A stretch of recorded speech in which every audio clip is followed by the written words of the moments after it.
നമ്മൾ ത്രെഡഡ് ഫാസ്റ്റനേഴ്സിലായിരുന്നു അതിന്റെ basic introduction ഡീറ്റെയിൽസും കാര്യങ്ങളൊക്കെ കഴിഞ്ഞു. ഓക്കെ, അതിലെ ഡിഫറെന്റ് ടൈപ്പ് ഓഫ് ലോഡിംഗ് കണ്ടീഷൻസും നമ്മൾ നോക്കിയിട്ടുണ്ടായിരുന്നു അല്ലെ. ഡിഫറെന്റ് ടൈപ്പ് ഓഫ് സ്ട്രെസ് എങ്ങനെ വരും, അല്ലെങ്കിൽ ലോഡിംഗ് എന്തൊക്കെ കാര്യങ്ങൾ വരും, ഇനീഷ്യൽ ടൈറ്റനിങ് ഫോഴ്സ് കൊണ്ടുണ്ടാകുന്ന സ്ട്രെസ് എങ്ങനെയാണ്, അതുപോലെ പിന്നെന്തായിരുന്നു, പിന്നെ അതേപോലെ എക്സ്റ്റേണൽ ഫോഴ്സ് വരും. External depending upon the application different type of external force വരും. ചിലപ്പോൾ ഇതിന്റെ കമ്പൈൻഡ് എഫക്റ്റും പിന്നെ ബോൾട്ടിൽ വരാം. ഇപ്പോൾ ഈ പല കണ്ടീഷനിലുള്ള ഡിസൈൻ പ്രൊസീജിയേഴ്സ് ഒരു ബേസിക് ഡിസൈൻ പ്രൊസീജിയർ. കാരണം ഇതിന്റെ കേസിൽ, ബോൾട്ടിന്റെ കേസിൽ all you have to find is the diameter of the bolt അല്ലെ. ഐദർ ചിലപ്പോൾ നോമിനൽ ഡയമീറ്റർ ആയിട്ട് കാണാം, അല്ലെങ്കിൽ മിക്കവാറും നമ്മൾ കേസിൽ കോർ ഡയമീറ്റർ അല്ലെങ്കിൽ റൂട്ട് ഡയമീറ്റർ ആയിരിക്കും നമ്മൾ കണ്ടെത്തുക. അതിനുശേഷം അതിന്റെ കോർ ഡയമീറ്റർ കണ്ടുപിടിക്കും. അത് ബേസ് ചെയ്തിട്ട് ഒരു സ്റ്റാൻഡേർഡ് ബോൾട്ട് നമ്മൾ എടുക്കും. Okay, from the core series or the fine series. Okay, ഇത്രയും കാര്യങ്ങളാണ് ഒരു ബോൾട്ട് ഡിസൈനിൽ മെയിൻ ആയിട്ട് വരുന്നത്. ഓക്കെ, സോ സിമ്പിൾ ആണ് ഇതിന്റെ ഡിസൈൻ പ്രൊസീജിയർ. ഡിസൈൻ പ്രോബ്ലംസ് ഒക്കെ വളരെ ഡയറക്റ്റും സിമ്പിളും ആണ്. ഓക്കെ, സോ നമുക്ക് പ്രോബ്ലത്തിലേക്ക് പോവാം. പ്രോബ്ലം ചെയ്യുന്നതോടുകൂടി നമുക്ക് ഓരോ കൺസെപ്റ്റ് ക്ലിയർ ആക്കി കൊണ്ടുവരാം. Okay, so note down this problem. Okay, so your first problem.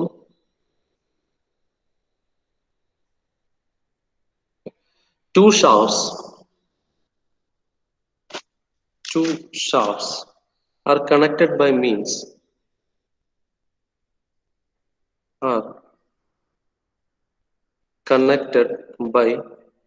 of a flanged coupling.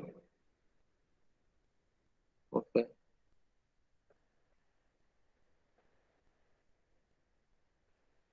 Flanged coupling to transmit a torque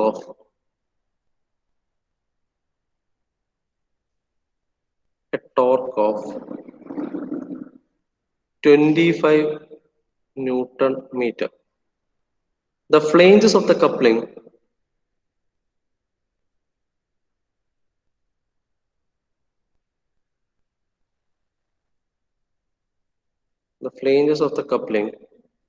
are fastened by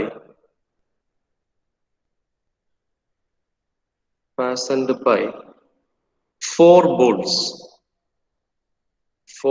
bolts of the same material.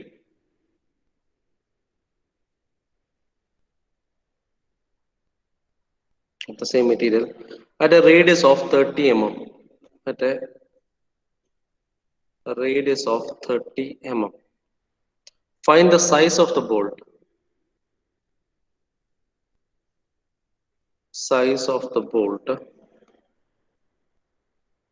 If the allowable shear stress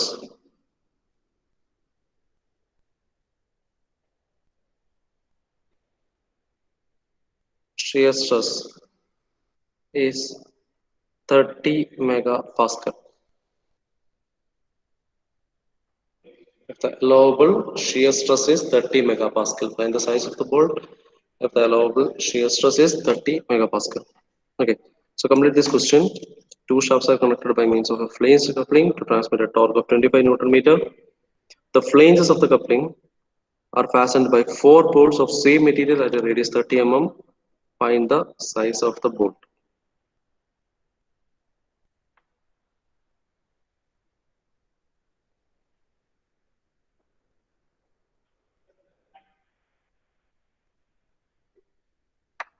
Hello.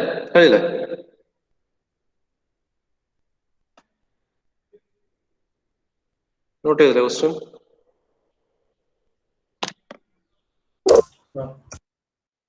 Yes, sir. നമുക്ക് സൊല്യൂഷനിലേക്ക് വളരെ simple ആയിട്ടുള്ള problem ആണ്. ഇവിടെ പറയുന്ന കാര്യം, രണ്ട് ഷാഫ്റ്റിനെ connect ചെയ്തിരിക്കുന്ന ഒരു ഫ്ലേഞ്ച് കപ്ലിംഗ് ആണ്. ഫ്ലേഞ്ച് കപ്ലിംഗ് എന്താണ് നമ്മൾ പ്രീവിയസ് മോഡ്യൂളിൽ നോക്കിയതാണ് അല്ലെ. ഇപ്പൊ ഫ്ലേഞ്ച് കപ്ലിംഗ് എന്ന് പറയുമ്പോൾ നിങ്ങൾക്ക് ഒരു പുതുമയൊന്നും ഇല്ലല്ലോ. ഫ്ലേഞ്ച് കപ്ലിംഗിന്റെ ഒരു പാർട്ട് മാത്രമായിരുന്നു ഈ ഒരു ബോൾട്ട് അല്ലെ. ഫ്ലേഞ്ച് കപ്ലിംഗിൽ എന്തൊക്കെ ഷാഫ്റ്റ് ഡിസൈൻ ചെയ്തു, ഷാഫ്റ്റ് അതിന്റെ പിന്നെ മഫു, ഫ്ലേഞ്ച്, അതേപോലെ ബോൾട്ട്, അതേപോലെ കീ അല്ലെ. ഇത്രയും കാര്യങ്ങൾ നമ്മൾ ഡിസൈൻ ചെയ്തിട്ടുണ്ട്. അതിലെ ഒരു സ്റ്റെപ്പ് മാത്രമായിരുന്നു ബോൾട്ടിന്റെ. അതേ കാര്യമാണ് ഇവിടെ നമ്മൾ ചെയ്യാൻ പോകുന്നത്. ഓക്കെ, ബോൾട്ട് ഡിസൈനിൽ അവിടെ ചെയ്ത കാര്യത്തിന്റെ ഒരു ഫ്രാക്ഷൻ ഓഫ് കാര്യം മാത്രമാണ് നമ്മൾ ഇവിടെയും സോൾവ് ചെയ്യാൻ പോകുന്നത്. ഓക്കെ, സോ നമുക്കറിയാം ഒരു ഫ്ലേഞ്ച് കപ്ലിംഗ് ഏതാണ്ട് ഇതുപോലെ ഉണ്ടാവും അല്ലെ. സോ ആക്ച്വൽ ഡയഗ്രാം നമ്മുടെ കയ്യിൽ ഉണ്ടാവും. റൈറ്റ്, അപ്പോൾ അതേപോലെ അടുത്തൊരു പോർഷൻ ഉണ്ടാവും. രണ്ട് ഫ്ലേഞ്ചസിനെ കണക്ട് ചെയ്തിട്ടുണ്ടാവും അല്ലെ. ഒരു ഷാഫ്റ്റ് റൈറ്റ്. സോ ഇവിടെ പറയുന്നത് വെച്ചാല് ഇവിടെ 4 ബോൾട്ട് വെച്ചിട്ട് ഇതിനെ കണക്ട് ചെയ്തിരിക്കുന്നു എന്നാണ് അല്ലെ. So two shafts are connected by means of flanged coupling to transmit a torque of, yes, the given value torque is 25 Newton meter. Okay. The flange of the coupling are fastened by 4 bolts. Therefore, there are n is equal to 4. അല്ല 4 bolt ഉണ്ട്, same material ആണ്, at a radius. Okay, എവിടെയാണ് ഈ radius? Centre എന്നുള്ള ഇതിലേക്കുള്ള distance at a radius R of എത്ര? Radius R of 30 mm. Okay. Therefore, the radius R, നമുക്ക് R എന്ന് കൊടുക്കാം, is equal to 30 mm. Okay, at some radius R 30 mm ലാണ് ഈ ബോൾട്ട് വരുന്നത്. Right. Find the size of the bolt if the allowable shear stress, yes, there is nothing but the permissible shear stress is equal to 30 megapascal. Okay, അങ്ങനെയാണെങ്കിൽ find the size of the bolt. So all you have to find is the nominal diameter of the bolt, അല്ലെ? Nominal diameter of the bolt. Okay, എത്രയാണ് given datas ഉള്ളത്? ഒന്ന്, ഇത് transmit ചെയ്യുന്ന ഈ flange coupling transmit ചെയ്യുന്ന torque is 25 newton metre. Radius R എന്ന് പറയുന്നത് എത്ര? 30 mm ആണ്. മൊത്തം ബോൾട്ടിന്റെ radius R is 30 mm. 4 bolt ഉണ്ട്. അതിന് ഈ മെറ്റീരിയലിന്, ഈ ബോൾട്ട് മെറ്റീരിയലിന് താങ്ങാൻ പറ്റാവുന്ന maximum permissible stress is 30 MPa. അങ്ങനെയാണെങ്കിൽ find the diameter of the bolt. Okay, പറയാം. നമുക്ക് എന്റെ സൊല്യൂഷനിലേക്ക് പോവാം. അതിനു മുമ്പ് ആദ്യം പറയാം, ഇത് എങ്ങനെയായിരിക്കും ഫെയിൽ ആവുക? എന്ത് ടൈപ്പ് ഓഫ് ഫെയിലിയർ ആയിരിക്കും? ടെൻസൈൽ ഫെയിലിയർ ആണ്, ടെൻസൈൽ സ്ട്രെസ് കൊണ്ടുണ്ടാകുന്ന ഫെയിലിയർ ആയിരിക്കും, ഷിയർ സ്ട്രെസ് കൊണ്ടുണ്ടാകുന്ന ഫെയിലിയർ ആയിരിക്കും, അല്ല ബെൻഡിങ് കൊണ്ടുണ്ടാകുന്ന ഫെയിലിയർ ആയിരിക്കും? എങ്ങനെയായിരിക്കും ഫെയിലിയർ സംഭവിക്കുക? പോസിബിലിറ്റി ഓഫ് ഫെയിലിയർ എങ്ങനെയായിരിക്കാം? ഷിയറിംഗ് കൊണ്ടാണ് അല്ലെ. ആ ഷിയറിംഗ് ഉണ്ടാക്കുന്നത് എന്താണ്? ടോർക്ക് ടി ആണ്. ഓക്കെ, അപ്പൊ ഇവിടെ so you have to first of all find out the shear load. Right. നോക്കി, ഇവിടെ തന്നിരിക്കുന്ന ഒരു കാര്യം, your allowable shear stress is given, അല്ലെ? Your permissible shear stress or the allowable shear stress is given. So all you have to find out is the induced shear stress. Okay, ഈ torque 25 newton metre torque transmit ചെയ്യുമ്പോൾ ഈ ഒരു ബോൾട്ടിൽ ഉണ്ടാവുന്ന നമ്മള് ഇതിന്റെ basic logic ഞാൻ പറയാം. Okay, clear ആയിക്കാം. ഓക്കെ, ബേസിക് ലോജിക് ഇത്രേ ഉള്ളൂ. നമുക്കിവിടെ തന്നിരിക്കുന്നത് പെർമിസിബിൾ ഷിയർ സ്ട്രെസ്. ഇതെന്താ? മെറ്റീരിയലിന്റെ പെർമിസിബിൾ ഷിയർ സ്ട്രെസ് ആണ്, അല്ലെങ്കിൽ permissible shear stress for a single bolt ആണിത് അല്ലെ. ഒരു ബോൾട്ടിന്റെ പെർമിസിബിൾ ഷിയർ സ്ട്രെസ് ആണ് 30 MPa. ഓക്കെ, 30 MPa മുകളിൽ പോവാണെങ്കിൽ there is a chance of failure for that bolt അല്ലെ. ഇനി അപ്പൊ ഇത് നമുക്ക്, ഇതാണ് നമ്മുടെ കയ്യിൽ ഒരു കച്ചിത്തുരുമ്പ്. ഇത് വെച്ചിട്ടാണ് നമ്മൾ കണ്ടെത്തുക അല്ലെ. അപ്പൊ എന്ത് ചെയ്യാം? നമ്മൾ ഇത് എന്ത് ഇക്വേറ്റ് ചെയ്യും? To determine the diameter will be equating, ഇതിന്റെ ബേസിക് ലോജിക് എന്ന് പറഞ്ഞാൽ will be equating this permissible shear stress for a single bolt with the induced shear stress. Okay, induced shear stress inside the bolt. എങ്ങനെയാണ് shear stress induce ആവുന്നത് ചോദിച്ചാൽ, ഇതൊരു torque transmit ചെയ്യുന്നത് എത്ര? 25 newton metre എന്ന് പറയുന്ന ഒരു ടോർക്ക് ട്രാൻസ്മിറ്റ് ചെയ്ത്, ആ ട്രാൻസ്മിറ്റ് ചെയ്യുന്ന സമയത്ത് ഒരു ബോൾട്ടില് എത്രത്തോളം ഷിയർ സ്ട്രെസ് അതിൽ ഉണ്ടാകപ്പെടാം? റൈറ്റ്. ആ ഷിയർ സ്ട്രെസിന്റെ ഇക്വേഷനിൽ എന്തായാലും you will be finding a d. Okay, so equating these two you can find the what's. അതുകൊണ്ട് ഇത് രണ്ടും കൂടി ഇക്വേറ്റ് ചെയ്യുക and find the value of d. Okay, so ഇതാണ് ബേസിക് ലോജിക്, ഇത്ര മാത്രമേ ഉള്ളൂ. റൈറ്റ്. അപ്പൊ ഇനി ഈ ഇൻഡ്യൂസ്ഡ് ഷിയർ സ്ട്രെസ് എങ്ങനെ കണ്ടെത്താം എന്നുള്ളതാണ് അടുത്ത ചോദ്യം. റൈറ്റ്, നമുക്ക് ആ കൂടെയുള്ള ഗിവൺ ഡാറ്റ ടോർക്ക് ആണ്. Right. Okay, so for a bolt condition, okay, ചെയ്യാൻ പറ്റുന്ന ഒരു കാര്യം, see the torque acting on this one. ഇവിടെ ആക്ട് ചെയ്യുന്ന ടോർക്ക് വാല്യൂ, ടോർക്ക് അല്ലെങ്കിൽ റൊട്ടേഷണൽ ഫോഴ്സ് ആണ് അല്ലെ. So the torque value is, okay, the torque value T is equal to എത്രയാ? 25 Newton meter. Right. Now, എത്രയാണ് 25 ന്യൂട്ടൺ മീറ്റർ എങ്കിൽ എനിക്ക് ഇവിടെ ആക്ട് ചെയ്യുന്ന ഷിയറിംഗ് ഫോഴ്സ് വേണമെങ്കിൽ ഈ ഇക്വേഷൻ വെച്ച് കാണാം. കാരണം for the shearing force for this condition, shear force, let it be Fi, okay, or let it be Fs. Okay, shearing force is equal to, ഇവിടെ ടോർക്ക് ഉണ്ടാവുന്നത് എങ്ങനെയാണ്? ഈ ബോൾട്ടിൽ വരുന്ന ഒരു ടോർക്കാണ് അല്ലെ. ഇവിടെ വരുന്ന ഒരു ടോർക്കാണ്. That torque T is given by this one. Okay, ഈ ടോർക്ക് എങ്ങനെ കാണാം? ടോർക്ക് എന്ന് പറയുന്നത് ഇവിടെ ആക്ട് ചെയ്യുന്ന ടാൻജൻഷ്യൽ ഫോഴ്സ്, ഇവിടെ ആക്ട് ചെയ്യുന്ന ടാൻജൻഷ്യൽ ഫോഴ്സ് അല്ലെങ്കിൽ shear force into this perpendicular distance ആണ് അല്ലെ. So this shear force into the perpendicular distance which is R will give you the torque T. ശരിയല്ലേ? Okay ആണോ? Right shear force into perpendicular distance. അതുകൊണ്ടാണ് ഈ radius തന്നത് തന്നെ.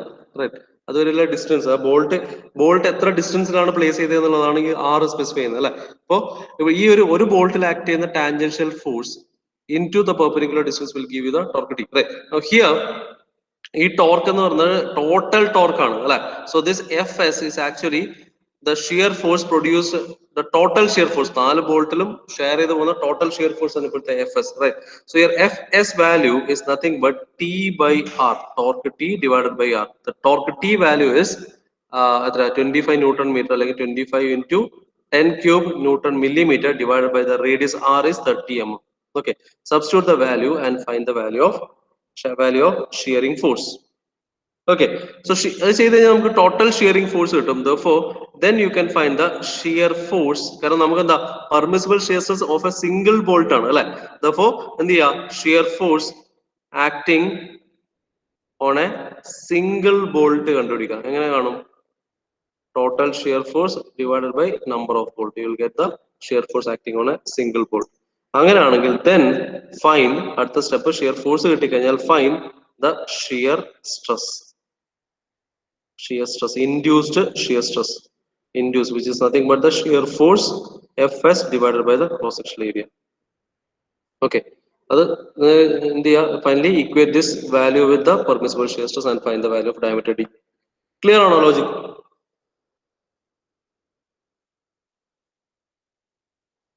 ഇതുവരെ ചെയ്തോ?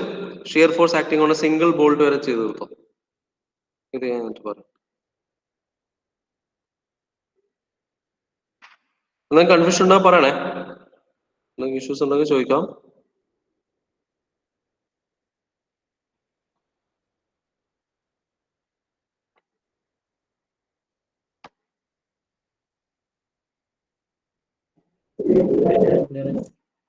ആ പറഞ്ഞോ.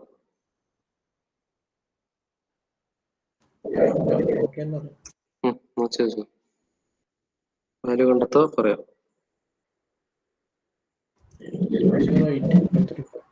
യെസ് 208.33 ന്യൂട്ടൺ വരും അല്ലെ. ഇവിടെ എത്ര കിട്ടും? F S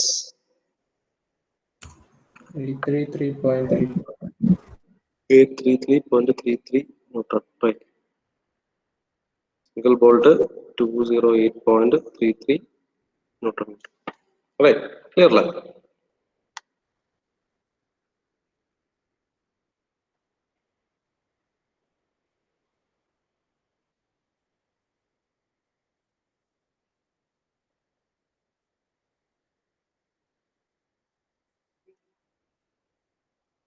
Okay, right. Let go. Okay,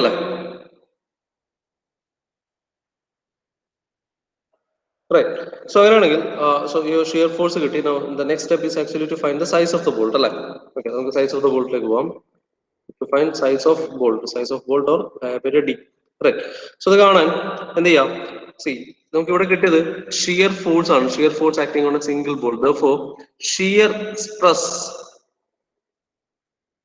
induced in a bolt will be equal to shear force by area of the core area, അല്ലെങ്കിൽ എന്താണ് റൂട്ടിന്റെ റൂട്ട് ഏരിയ ആണ് AC. Okay, which is nothing but Fs divided by pi by 4 dc square. Okay, നമ്മൾ നേരത്തെ threaded joint പറയുന്ന സമയത്ത് ഇങ്ങനെയാണ് thread ഉണ്ടാവുക അല്ലെ.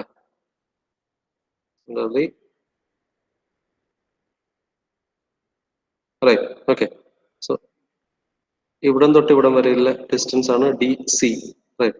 റൂട്ട് ടു റൂട്ട് വരുന്ന ഡയമീറ്റർ ആണ് DC എന്ന് നമ്മൾ ഡിഫൈൻ ചെയ്തത് അല്ലെ. So basically shear stress effect ചെയ്യുന്നത് ഇത് ഷാങ്കിലായിരിക്കും. ഓക്കെ, ഷാങ്കിലാണ് ഏറ്റവും കൂടുതൽ. ഷാങ്ക് എന്ന് പറഞ്ഞാൽ ഈ ലെങ്ത് പോർഷൻ. ഓക്കെ, ഇവിടെയാണ് നമ്മൾ ഷിയർ സ്ട്രെസ് വരിക അല്ലെ.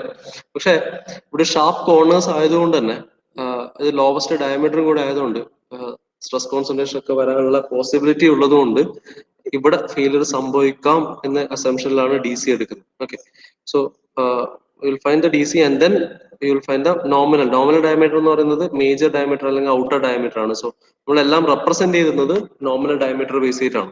ഓക്കെ, നമ്മളൊരു ബോൾട്ടിന്റെ സ്പെസിഫിക്കേഷൻ അല്ലെങ്കിൽ ബോൾട്ടിനെ റെപ്രസെന്റ് ചെയ്യുന്നത് അതിന്റെ നോമിനൽ ഡയമീറ്റർ അല്ലെങ്കിൽ എക്സ്റ്റേണൽ ഡയമീറ്റർ ആണ്. റൈറ്റ്.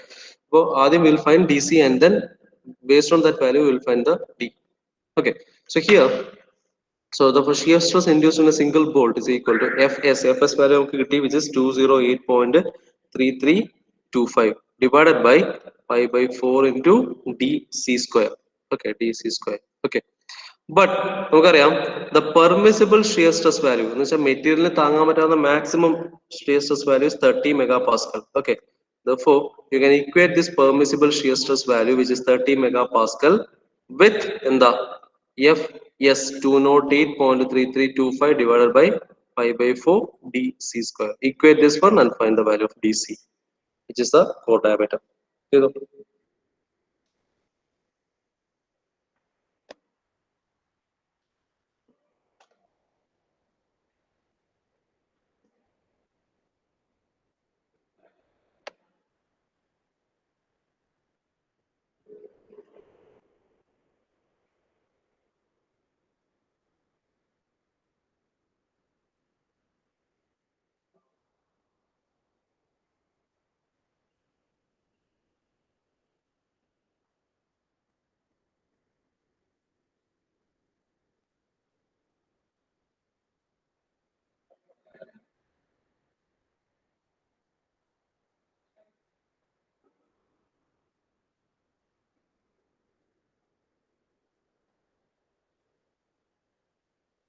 കിട്ടിയോ?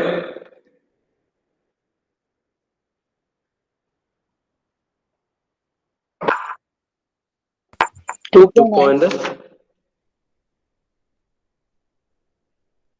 Oh yes, diameter DC. Core diameter is 2.997 mm. So then find the nominal diameter. Based on this one, find nominal diameter. Nominal diameter is the outer diameter. So see, we have a relationship with DC and D. Relationship your D is equal to 0.84 DC. Nominal diameter is equal to 0.84 DC. We nominal diameter bolt define the nominal diameter. Okay, so find the nominal diameter. D is equal to Sir, nominal diameter 3 mm എല്ലാം വരുവോ? അത്ര ചെറുത് വരുവോ? അല്ലാതെ ചെറിയ value bolt അല്ലേ? അത് ഓരോ അപ്ലിക്കേഷൻ അനുസരിച്ചിട്ടല്ലേ നമ്മൾ അതിന്റെ എംഎമ്മും അതിന്റെ വാല്യൂ എല്ലാം വരിക. നമുക്ക് ഓരോ അപ്ലിക്കേഷൻ നമ്മൾ എത്ര ഫോഴ്സ് ട്രാൻസ്മിറ്റ് ചെയ്യണം അല്ലെങ്കിൽ എത്ര ടോർക്ക് ട്രാൻസ്മിറ്റ് ചെയ്യണം അത് ബേസ് ചെയ്തിട്ടല്ലേ നമ്മൾ അതിന്റെ പിന്നെ എന്താണ് ഡയമെൻഷൻസ് സെലക്ട് ചെയ്യുന്നത്. ചെറിയ കപ്ലിംഗ്, വളരെ ചെറിയൊരു കപ്ലിംഗ് വരുന്ന കേസിൽ ഏറ്റവും ചെറിയ ഡയമീറ്റർ അല്ലേ വേണ്ടു അല്ലെ? കാരണം മെറ്റീരിയലിന്റെ അലോവബിൾ ഷിയർ സ്ട്രെസ് 30 മെഗാപാസ്കൽ ആണ്. ഇത് മൊത്തം ഇത് എത്ര പിന്നെ ബോൾട്ട് പ്ലേസ് ചെയ്തിരിക്കുന്നത് 330 mm 30 mm 3 സെന്റിമീറ്റർ അത്ര വലിയൊരു വാല്യൂ അല്ലല്ലോ അല്ലെ? അത് ചെറിയൊരു കപ്ലിംഗ് ആണ്. ചെറിയൊരു കപ്ലിംഗിൽ ചെറിയൊരു ഫോഴ്സ് ട്രാൻസ്മിറ്റ് ചെയ്ത് ടോർക്ക് ട്രാൻസ്മിറ്റ് ചെയ്തു. അത്ര 25 ന്യൂട്ടൺ മീറ്റർ അവിടെ ട്രാൻസ്മിഷൻ നടക്കുന്നുള്ളൂ. നമ്മൾ മുമ്പെല്ലാം ചെയ്യുന്നത് കിലോ ന്യൂട്ടണിലൊക്കെയാണ് അല്ലെ? ചെറിയൊരു വാല്യൂ മാത്രമാണ് ട്രാൻസ്മിറ്റ് ചെയ്യപ്പെടുന്നുള്ളൂ. അപ്പൊ അതിന് കറസ്പോണ്ടിങ് ആയിട്ടുള്ള ഒരു ബോൾട്ട് അവിടെ നമുക്ക് കിട്ടും. ക്ലിയർ? എന്താ പ്രിഫേർഡ് നമ്പേഴ്സ് വെച്ചിട്ട് മാറ്റണോ ഡയമീറ്റർ? വേണ്ട. അങ്ങനെ ഒരു കൺഫ്യൂഷൻ വരരുത്.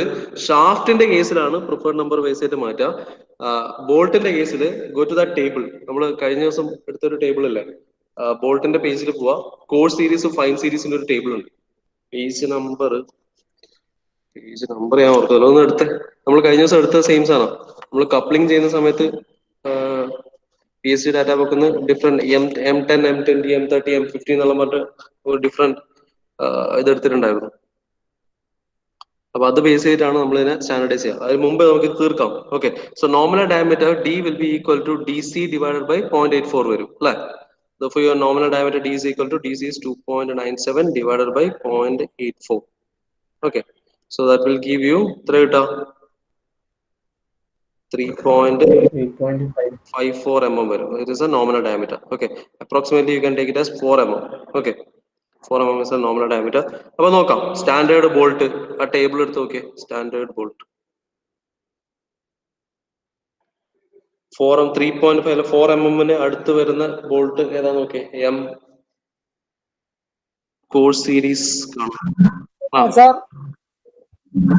സാർ ഇപ്പൊ മേലെ പറഞ്ഞ D is equal to 0.84 DC അല്ലേ? 0.84 into 2.97 കൊടുക്കണ്ടേ? നമുക്ക് ഡി സി അല്ല സോറി അത് മാറി D C is equal to 0.84 ആണ്. Okay sorry D C is equal to 0.84 T, കാരണം ഡി അല്ലേ വലിയ വാല്യൂ അല്ലെ. ഡി സി ഡിന്റെ 0.84 ടൈംസേ ഉള്ളൂ. ഓക്കെ, അങ്ങനെ ഞാൻ ഓർത്ത് വെച്ച. ഓക്കെ, അപ്പോൾ D is equal to D C divided by 0.84. D C ഇത് ഡയഗ്രാം ഓർമ്മയുണ്ടായാൽ മതി കേട്ടോ. ഡി സിന്റെ ഉള്ളിലെ ഡയമീറ്റർ ആണ്, കോർ ടു കോർ ഡയമീറ്റർ ആണ്. ഇത് ഔട്ടർ ഡയമീറ്റർ ആണ് നമ്മൾ നോമിനൽ ഡയമീറ്റർ എന്ന് പറയാം. പേജ് നമ്പർ 5.45 ഡാറ്റ ബുക്ക് ഒരു സെക്കൻഡ്, ഡാറ്റ ബുക്ക് ഇപ്പൊ ഒരു സെക്കൻഡ് നിങ്ങളിത് ഇത് കംപ്ലീറ്റ് ആക്കുക, ഞാൻ ഇപ്പൊ വരാം. പേജ് നമ്പർ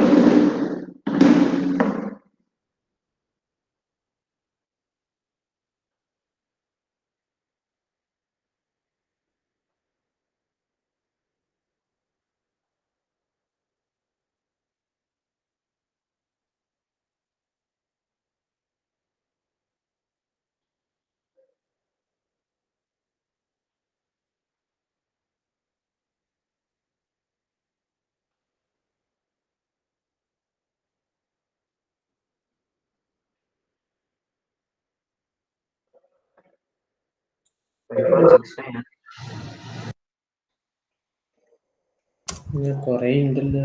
5.42 ഉണ്ട്. ഫൈനും കോഴ്സ് അല്ലേ?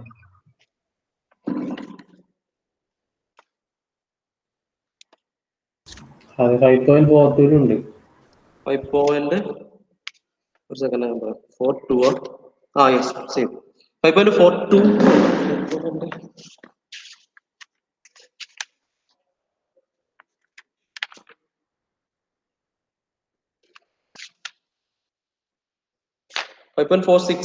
അല്ലേ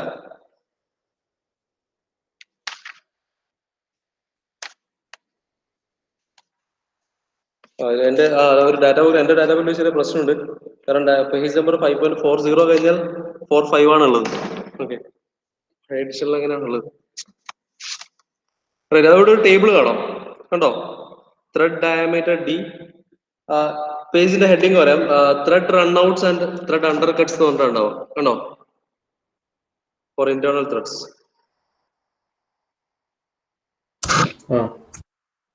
അതിപ്പോ ഏതെടുത്താലും പ്രശ്നമില്ല, ഏത് ടേബിൾ എടുത്താലും അതിന് സ്റ്റാൻഡേർഡ് എന്താണ് സീരീസ് ആണ് അവിടെ തന്നിട്ടുള്ളത്. അത് നോക്കിയിട്ട് അത് നോക്കാൻ വേണ്ടിട്ട് മാത്രമാണ് നമ്മൾ ഈ ടേബിൾ യൂസ് ചെയ്യുന്നത്. ഓക്കെ, സോ ഇവിടെ കാണാം ബോൾട്ടിന്റെ M1 series, M1.1 series, M1.2 series, 1.4, 1.6, 1.8 അങ്ങനെ വരും അല്ലെ. അങ്ങനെ വന്ന് ഇത്രേ M3.5 സീരീസ് ഉണ്ട് അല്ലെ. 3.5 അടുത്തത് M4 സീരീസ് ആണ് അല്ലെ, കണ്ടോ? കണ്ടില്ലേ? അതെ. സോ ഇവിടെ ഈ ടേബിൾ റെഫർ ചെയ്യാൻ വേണ്ടിട്ട് പറയുന്ന വേറൊന്നും കൊണ്ടല്ല, നമുക്ക് ഏതെല്ലാം സീരീസ് ഉണ്ട് എന്ന് മനസ്സിലാക്കാൻ വേണ്ടി മാത്രമാണ്. M1 സീരീസ് എന്ന് പറഞ്ഞാൽ യുവർ ഡയമീറ്റർ ഇസ് 1 mm അല്ലെ. M1.1 എന്ന് പറഞ്ഞാൽ 1.1 mm ആണ് അതിന്റെ ഡയമീറ്റർ. അതുപോലെ 1.2 mm ആണ് അതിന്റെ ഡയമീറ്റർ. അങ്ങനെ വന്നു കഴിഞ്ഞാൽ M4 സീരീസിലെത്തും. So here 3.54 you can approximate to 4, therefore you can take M4 series. Okay, so M4 is a standard bolt. That's it. Clear?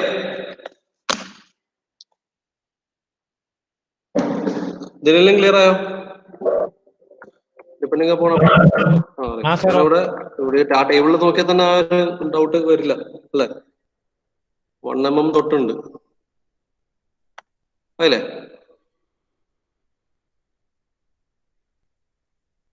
Okay, so basically അപ്പൊ ഇതുപോലത്തെ ഒരു പ്രൊസീജിയർ, ഇതുപോലത്തെ ഒരു പ്രോബ്ലം വന്നു കഴിഞ്ഞാൽ ചെയ്യേണ്ട കാര്യങ്ങൾ ഇത്രയാണ്. First of all the torque is given, എന്ത് ചെയ്യാം? ആദ്യം അതിന്റെ ഫോഴ്സ് കണ്ടെത്താം. പക്ഷെ ശ്രദ്ധിക്കേണ്ട കാര്യം എന്ന് വെച്ചാൽ നിങ്ങൾക്ക് കിട്ടുന്ന ഫോഴ്സ് എന്ന് പറയുന്നത് ടോട്ടൽ എല്ലാത്തിനും മൊത്തത്തിൽ ഷെയർ ചെയ്ത് പോകുന്ന ഫോഴ്സ് ആണ്, റൈറ്റ്? ഇൻറ്റു ഇത് മൊത്തത്തിൽ വരുന്ന ടോർക്കാണ് എടുക്കുന്നത്. അപ്പൊ ടോട്ടൽ ഫോഴ്സ് ആണ് 4 ബോൾട്ടിലും കൂടെ കമ്പൈൻഡ് ആയിട്ട് വരുന്ന ഫോഴ്സ് ആണ് നമുക്ക് അവിടെ കിട്ടുന്നത്. സോ ഒരു പർട്ടിക്കുലർ ബോൾട്ടിലെ പിന്നെ ടാൻജൻഷ്യൽ ഫോഴ്സ് കിട്ടണമെങ്കിൽ എന്ത് ചെയ്യുക? Divided by the number of bolt ചെയ്യുക, you will get the force acting on in 1 bolt അല്ലെ. അത് കിട്ടിക്കഴിഞ്ഞാൽ directly you can find the shear stress. Shear stress കിട്ടിയാൽ you can equate that to permissible shear stress. ഇപ്പൊ ഒരുവിധം എല്ലാത്തിന്റെയും logic ഇതാണ്. നമുക്ക് കിട്ടുന്ന വാല്യൂം നമ്മൾ അതിൽ ഇൻഡ്യൂസ് ചെയ്യുന്ന സ്ട്രെസ് വാല്യൂം അതിന്റെ പെർമിസിബിൾ ആയിട്ടുള്ള സ്ട്രെസ് വാല്യൂ കൂടെ കമ്പയർ ചെയ്തിട്ടാണ് നമ്മൾ ഒരുവിധം എല്ലാ ഡിസൈൻ പ്രൊസീജിയറും ചെയ്യുന്നത്. ഓക്കെ, അപ്പൊ അത് കറക്റ്റ് ആയിട്ട് ഓർത്ത് വെച്ചാൽ മതി. ഓക്കെ, അപ്പോ പിന്നെ ഇതാണ് നിങ്ങളുടെ ഫസ്റ്റ് പ്രോബ്ലം. അടുത്തൊരു പ്രോബ്ലം കൂടെ തരാം, അത് നിങ്ങൾ തന്നെ ഇപ്പൊ തന്നെ വേഗം ചെയ്യാം. So write down the problem. Second question simple problem ആണ്, ജസ്റ്റ് ഡി കണ്ടെത്താനേ ഉള്ളൂ. Okay, in electric motor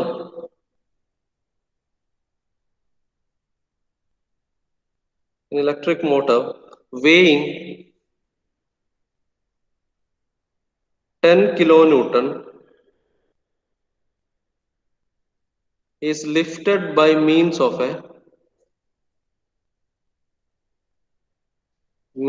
an eye bolt.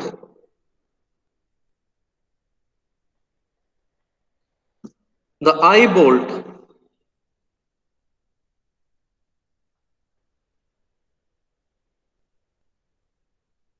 is screwed into the frame of a motor.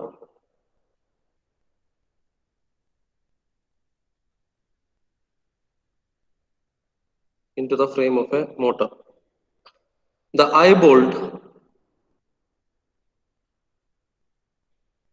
has coarse threads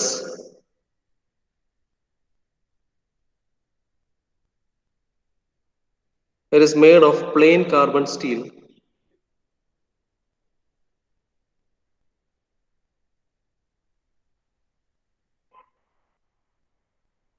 Plain carbon steel 30C8 with a yield tensile strength of 400 Newton per mm square and a factor of safety of 6.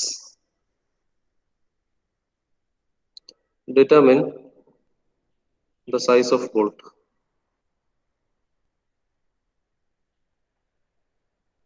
ചെയ്തു. ഇവിടെ തന്ന കാര്യങ്ങൾ ഒരു electric motor weighing 10 newton is lifted by means of an eye bolt. എന്ന് വെച്ചാൽ I ബോൾട്ടിൽ വരുന്ന wait എന്ന് പറയുന്നത് 10 കിലോ ന്യൂട്ടൺ ആണ്. ഓക്കെ, അതിന്റെ മുകളിൽ വരുന്ന ആക്സിയൽ ഫോഴ്സ് 10 കിലോ ന്യൂട്ടൺ ആണ്. Screwed in frame of a motor. Eye bolt has coarse thread. It is made of plain carbon steel. എന്റെ yield tensile strength തന്നിട്ട് ഫാക്ടർ ഓഫ് സേഫ്റ്റി തന്നിട്ടുണ്ട്. ഇത് രണ്ടും അറിയാമെങ്കിൽ പെർമിസിബിൾ ഷിയർ സ്ട്രെസ് കണ്ടുപിടിക്കാം. അതേപോലെ ബോൾട്ടിൽ വരുന്ന ടോട്ടൽ ലോഡ് എത്രയാന്ന് തന്നിട്ടുണ്ട്. 10 കിലോ ന്യൂട്ടൺ ആണ് ലോഡ്. ഓക്കെ, എല്ലാ വാല്യൂസും ഗിവൺ ആണ്. ഡയറക്റ്റ് ആണ്, ഒരു 3 സ്റ്റെപ്പേ ഉള്ളൂ. പെട്ടെന്ന് ചെയ്തോ എന്നിട്ട് നോമിനൽ ഡയമീറ്ററും കണ്ടെത്താൻ, എന്നിട്ട് സ്റ്റാൻഡേർഡ് സൈസ് എത്രയാന്ന് പറഞ്ഞാൽ മതി. ഓക്കെ, ജസ്റ്റ് ഒരു 5 മിനിറ്റ് എടുത്തോ.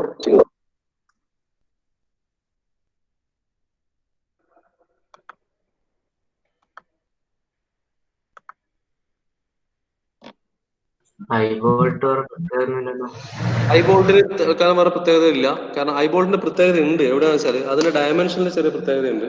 ഇപ്പൊ തൽക്കാലം ഈ ഒരു പ്രോബ്ലത്തിന്റെ കേസിൽ അത് കൺസിഡർ ചെയ്യേണ്ട ആവശ്യമില്ല. കാരണം ഇതിൽ ആ ഫോഴ്സും അതിന്റെ ഏരിയ പറയുമ്പോൾ 5/4d² തന്നെയാണ് വരിക. ഓക്കെ, dc² എന്നുള്ള നേരത്തെ ചെയ്ത പ്രോബ്ലത്തിന് അതേ ഫോമിൽ ചെയ്തു പോവാം.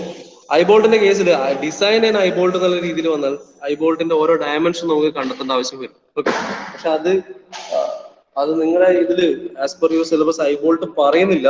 പിന്നെ ഡാറ്റാ ബുക്കുകളിലൊന്നും ഐബോൾട്ട് ഇല്ല.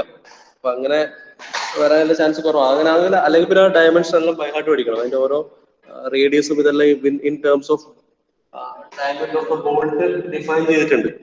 ഓക്കെ, അപ്പോ അല്ലെങ്കിൽ അതിന്റെ ഓരോ കേസ് നമുക്ക് കേസ് ബൈ കേസ് ആയിട്ട് നമുക്കത് ബൈ ഹാർട്ട് ചെയ്യേണ്ടി വരും. അപ്പൊ അതിന്റെ ആവശ്യമില്ല. തൽക്കാലം ഇതിന്റെ കേസിൽ അത് ഐബോൾട്ട് എന്ന് പറയുന്നത് എന്തുകൊണ്ടാണ് വെച്ചാൽ അത് ഇലക്ട്രിക് മോട്ടോർ ലിഫ്റ്റ് ചെയ്യാൻ വേണ്ടി യൂസ് ചെയ്യുന്ന ഒരു ഐബോൾട്ട് ആണ്. അതുകൊണ്ടാണ് ഐബോൾട്ട് എന്നുള്ള രീതിയിൽ എടുക്കുന്നത്. പക്ഷെ ഒരു നോർമൽ ബോൾട്ടിൻ എന്ന രീതിയിൽ എടുത്തിട്ട് കാൽക്കുലേഷൻ ചെയ്താൽ മതി. Force acting on the bolt അത്രയായിട്ട് എടുത്തിട്ട്. ഓക്കെ, ചെയ്തോ.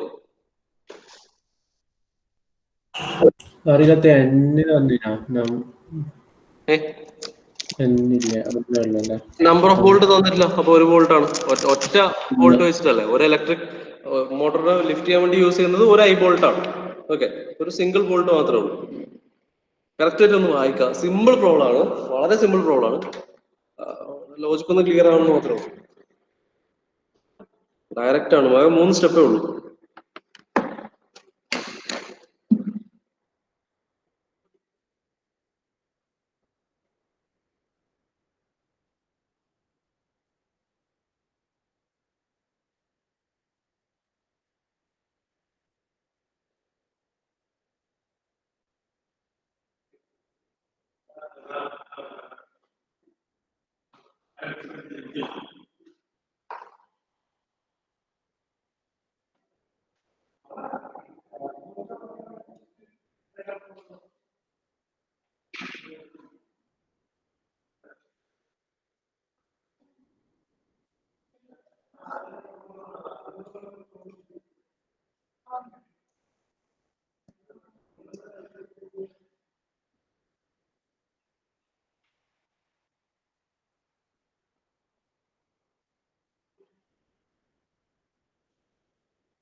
DC square DC 4.38.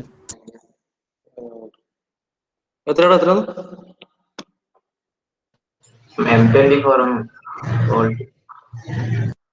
ബോൾട്ട് എത്ര M24 M24 അല്ലല്ലോ.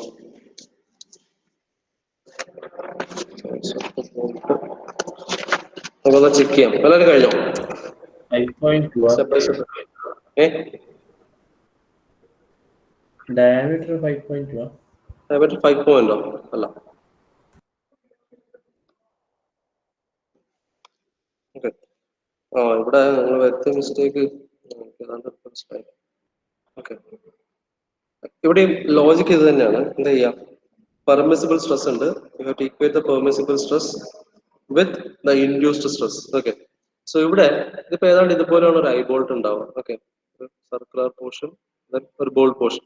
ഇതിന്റെ അകത്ത് ഇലക്ട്രിക് മോട്ടറിന്റെ മൊത്തം വെയിറ്റ് വരുന്നത് 10 കിലോ ന്യൂട്ടൺ വെയിറ്റിന്റെ മുകളിൽ വരുന്നത് അല്ലെ, ഇറ്റ്സ് ബി ലിഫ്റ്റഡ്. എന്ന് വെച്ചാൽ ഇവിടെ ആക്ട് ചെയ്യുന്ന സ്ട്രെസ് എന്ന് പറയുന്നത് diameter of the bolt. Okay. ഇത് നമുക്ക് കോർ ഡയമീറ്റർ DC എന്ന് എടുക്കുകയാണെങ്കിൽ ഇവിടെ വരാവുന്ന സ്ട്രെസ് എന്ന് പറയുന്നത് stress acting on the bolt is nothing but, അല്ലെങ്കിൽ സ്ട്രെസ് ഇൻഡ്യൂസ്ഡ് അല്ലെ, induced stress on bolt is equal to F/π/4 DC square ആണ് അല്ലെ. F എന്ന് പറയുന്നത് 10 kilo newton, 10 × 10³ divide by 5/4 DC square ആണ് ഇതിൽ ആക്ട് ചെയ്യുന്ന അല്ലെങ്കിൽ ഇതിൽ ഇൻഡ്യൂസ് ചെയ്യപ്പെടുന്ന സ്ട്രെസ്. ഓക്കെ. ഇതാണ് നമ്മുടെ ഫസ്റ്റ് സ്റ്റെപ്പ്. ഇതിന് എന്ത് ചെയ്യാം? You have to equate this one with permissible shear stress. Okay. ഈ പെർമിസിബിൾ ഷിയർ സ്ട്രെസ് നമ്മൾ എങ്ങനെ, പെർമിസിബിൾ സ്ട്രെസ് ഷിയർ സ്ട്രെസ് അല്ല, പെർമിസിബിൾ നോർമൽ സ്ട്രെസ് ആണ് അല്ലെ. കാരണം ഇവിടെ ആക്ട് ചെയ്യുന്ന നോർമൽ ഫോഴ്സ് ആണ്, നോർമൽ സ്ട്രെസ് ആണ് ഇവിടെ ഇൻഡ്യൂസ് ചെയ്യപ്പെടുന്നത്, ഷിയറിംഗ് അല്ല. റൈറ്റ്. കാരണം ലിഫ്റ്റ് ചെയ്യുന്നത് ഒരു ഇലക്ട്രിക് വെഹിക്കിൾ, ഒരു ഇലക്ട്രിക് മോട്ടർ ആണ്. അതിന്റെ ഫോഴ്സ് ആക്ട് ചെയ്യുന്നത് അലോങ് ദ ആക്സിസ് ആണ്. ഇതിന്റെ അലോങ് ദ ആക്സിസ് ആണ്. Therefore it is a normal stress problem അല്ലെ. സോ പെർമിസിബിൾ ഷിയർ സ്ട്രെസ് എന്ന് പറഞ്ഞാൽ ഇവിടെ എന്തായിരിക്കും? Yield tensile strength by factor of safety ആണ് അല്ലെ. ഈൽഡ് ടെൻസൈൽ സ്ട്രെങ്ത് തന്നിട്ടുണ്ട് 400 ആണ്, divided by 6. This is your second step. Okay. So equate 1 and 2 and find the core diameter. That's it. ഇവിടെ എന്താ മിസ്റ്റേക്ക് പറ്റിയ? പ്രശ്നം എന്താ ചെയ്തേ? ഞാൻ പറയാം. ഷിയർ സ്ട്രെസ് എടുത്തിട്ടുണ്ടാവും. അടുത്ത ആള് 5/4 into D square into sigma T equal to 10³. എങ്ങനെയാണ് ഒറ്റയടിക്ക് ഇങ്ങനെ ചെയ്തൂടെ? 5/4 D square DC square into sigma T equal to 10 kilo Newton. 5/4 രണ്ടും കണക്കല്ലേ? പക്ഷേ area into sigma t equals to 10 × 10⁻³ കൊടുക്കുന്നുണ്ട്, പ്രശ്നമില്ല. പക്ഷെ പെർമിസിബിൾ ഷിയർ സ്ട്രെസ് എടുക്കണം, ഇതെടുക്കണം. ഇതന്നെയാണോ എടുത്താൽ? Sigma T 400/6. എടുത്തു. ഓക്കെ. മിനി എന്നിട്ട് സിഗ്മ ടി 400/6 എടുത്തിട്ട് 5/4 DC square into sigma T equals 10 kilo Newton. മതി, എടുത്താലും മതി. സെയിം തന്നെ കിട്ടും. എത്ര ആൻസർ? DC 13.82 വരും. M18 അല്ലേ? M18 കേട്ടില്ല. ഫൈനൽ M18 അല്ലേ? M18 അല്ല, M18 ഉണ്ടാ? റൈറ്റ്. M18. ഓക്കെ. സോൾവ് ചെയ്താൽ DC വാല്യൂ ഇത്ര കിട്ടും, 13.82 കിട്ടും. 13.82 mm. അങ്ങനെയാണെങ്കിൽ D is nothing but എന്താ? DC divided by 0.8 which is equal to 17.27 കിട്ടും, or approximately to 18 mm അല്ലെ. അങ്ങനെ ആകുമ്പോൾ your bolt is M18. Okay, so ഇത് കുറച്ച് സിമ്പിൾ ബേസിക് പ്രോബ്ലം ആണ്. ഇതിന്റെ നെക്സ്റ്റ് ലെവല് ഓക്കെ, ഇനി ലീക്ക് പ്രൂഫ് ജോയിൻസിന്റെ പ്രോബ്ലം, എസെൻട്രിക് ലോഡിങ്ങിന്റെ പ്രോബ്ലം ആണ് മെയിൻ ആയിട്ട് ഇനി ഉള്ളത്. ഓക്കെ ഓക്കെ, അപ്പൊ ശരി, താങ്ക് യു. നമുക്ക് അറ്റൻഡൻസ് പറയാം.